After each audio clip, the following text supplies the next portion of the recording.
Alright, check this out. The 3 worst people you know, Stephen Miller, Pete Hegseth, and JD Vance, just got booed out of DC's Union Station after they tried to go and sell Trump's militarization of DC. For example, we learned just an hour ago that the National Guard, DEA, U.S. Marshals, Capitol Police, Metro PD, Amtrak Police, and what appear to be Secret Service snipers were all at Union Station in anticipation for this JD Vance, Pete Hegseth, Stephen Miller meeting. Now, it's normal to have Secret Service there. I'm not going to complain about Secret Service protecting the vice president, but having about 8 different guards in DC is the exact problem right now. People are being captured out of their cars by masked individuals who don't give their names or their agency. Even Fox News host Bret Baier was randomly pulled over because you just can't really drive around DC without running into, not crime, but the military. And I just want to draw this distinction.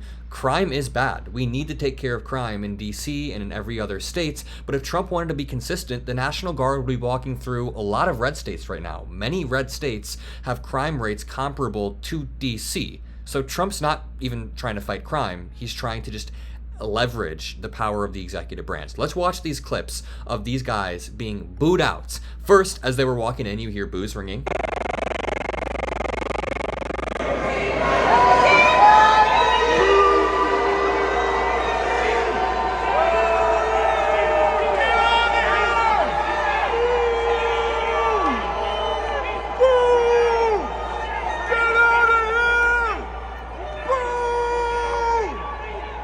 This comes at a time when new polls are coming out showing that DC residents do not want the National Guard mobilized. DC residents actually feel less safe after Trump's takeover, according to CNN. Roughly 8 in 10 residents oppose Donald Trump taking over the city's police department and mobilizing the National Guard. By the way, Adam Mockler, I will be on CNN tonight at 9 p.m. Central, 10 p.m. Eastern, doing another debate panel with Abby Phillip. Make sure you're there. The own residents of DC, the people that live there, are like, hey, nobody likes crime, we don't like crime, but the National Guard isn't the way to solve this. That's why you hear relentless boos. And the funny thing is, a lot of Trump supporters are trying to cope. Like, I found this MAGA dude on Twitter who said, the crazy liberals created by and followers of ABC, CBS, NBC, MSNBC, and PBS are not going away. Be prepared for endless protests funded by deep state money. Yeah, so they have to justify this as some sort of Soros-funded venture because they can't accept that the American people, or the people living in DC, don't want the National Guard mobilized for zero reason whatsoever. Let's watch this clip of JD Vance trying to speak, trying to sell Trump's policy, but just being drowned out by relentless booing. Some violent, crazy people who are screaming at kids with a few crazy liberals who are screaming at the vice president. But I think that's a very worthwhile trade to make because we want our people to be able to enjoy our beautiful cities. And the last thing I'll say is to the American people, DC is already safer than it was 9 days ago, but we're going to make it safer still to come. This is your city. He says that he wants people to be able to go around and enjoy the city, but if you look at any stats, restaurant visits dropped by 30% in the days following the militarization. People are shopping less. It is hurting the local economy because no one wants randomized, relentless traffic stops where you might actually get arrested for no reason if you have like a Trump meme or JD Vance meme on your phone or whatever the hell. In this video, we hear free DC chants. I'm doing good, man. I can't complain. It's a lot more fun than I do most days. All right, appreciate it. Thanks for all your help. Oh, they got a bunch of Shake Shack burgers as well for the soldiers.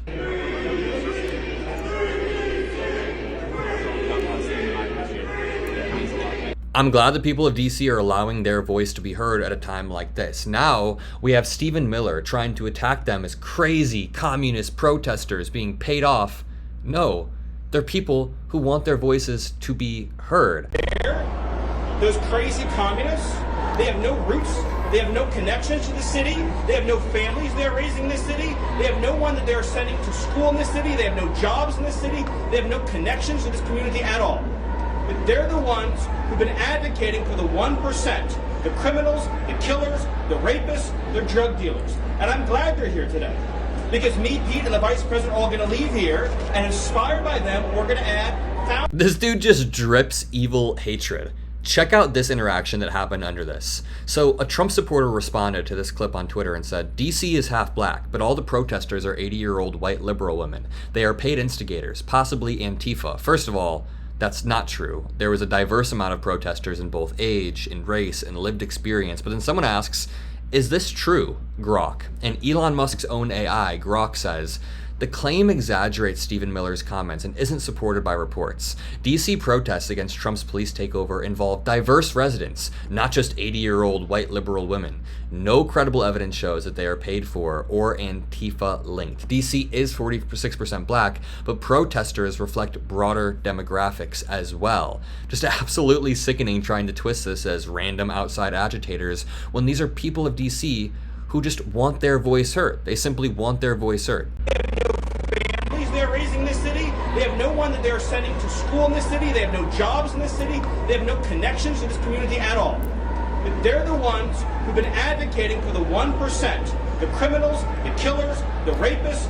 You know what I would argue? The 1% of criminals in DC currently exist in the White House, and it's nuanced. I don't want to undermine crime that actually does happen in DC, because crime does happen in cities across the country. I live in Chicago, and there's crime near where I live. There's crime in Los Angeles. It is a reality, and we want to minimize crime through democratic and strong means. Like, how about funding after-school activities in underprivileged areas so that as kids grow up, they have more resources and, don't have to turn to crime. There are so many studies on, events and resources we can fund in certain communities to lower crime. None of these studies include just mobilizing the National Guard. Randomly and brazenly mobilizing troops into DC is not a strategy to fight crime. That is a strategy to consolidate power. And the point that I want to make is, Stephen Miller is basically parroting Hitler rhetoric. He always does this. There was a time when Hitler said that the Jewish people will flood the hospitals. The Jewish people will take away your resources, and they have nothing to do with this community. Those were Hitler's words. Now, Stephen Miller tries to make similar arguments in different clips, and in this clip, he says that immigrants are overflowing hospitals and schools. He says that none of the protesters here even have any say. He just tries to delegitimize the enemy and use them as a scapegoat. He's honestly a disgusting, despicable human being, and I want to return to the point. The 1% that are committing crimes, that's the president. Yeah, carjackings are bad. Let's minimize carjackings. But can we also, in the same breath, talk about the president of the United States, who took a $400 million jet from Qatar, who has made hundreds of millions off of a cryptocurrency named Trump, and then a second cryptocurrency named ticker sign Melania, and then a third cryptocurrency off of Bear, and there's just so many cryptocurrencies they are making money. Don Jr., I was going to say Dumb and Dumber, Don Jr. and Eric Trump are starting their own crypto firm that the president is helping. They're also investing in a drone firm that the president is helping. There is so much crime going on in the White House, so much transactional beneficiaries like Donald Trump and people around him, that we should focus on both of these things at once. And the way to focus on crime within DC, I can tell you right now, is not to mobilize the National Guard. Read this article. DC residents feel less safe after Trump takeover. Roughly 8 in 10 Washington, D.C. residents oppose President Donald Trump ordering the federal government to take control of the city's police department, as well as his deployment of the National Guard. Notably, more than half of those living in the capital city have noticed the increased federal presence, and 61% of those people feel less safe as a result of Trump's action. The figures go against the narrative Trump and other administrations have been trying to tout, and we need to keep the pressure on. Make sure you drop a like, make sure you subscribe. I'll be on CNN tonight, Newsnight at 9 p.m. Central, 10 p.m. Eastern. See ya. Love you guys. Peace out.